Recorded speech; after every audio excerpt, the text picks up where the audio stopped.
These are essentially the same watch, and I say essentially because they're both a reference 5513.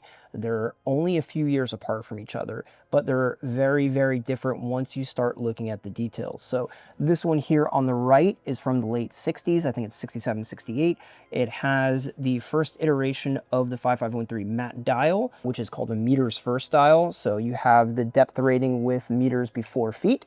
You have the early version of the bezel that was used throughout the early to mid 60s, a long 5 insert they call it. Going into a mid 70s watch, this one is again the same watch essentially, but with Rolex's little changes over the years. They produce several different dial variants, and this one is one that is really favored by collectors because it's called the Maxi dial. And side by side you'll see the lume plots are a little bit bigger in appearance, which is why a lot of people like them because they kind of tend to pop. Upgraded style of bezel insert, you no longer have the long 5, and I think the biggest thing is that you have much heftier bracelet. This is when they already transitioned into the 93150 flip lock bracelet, so it's a lot sturdier. And that's one of the biggest critiques of early vintage subs and GMTs, that the bracelets could get really flimsy, especially with the rivets as they wore out. You don't really tend to see that as much on these like heavier oyster bracelets, you know? So it's a lot more sturdy of a watch, feeling a little bit more akin to a modern. A little more premium. Right, exactly.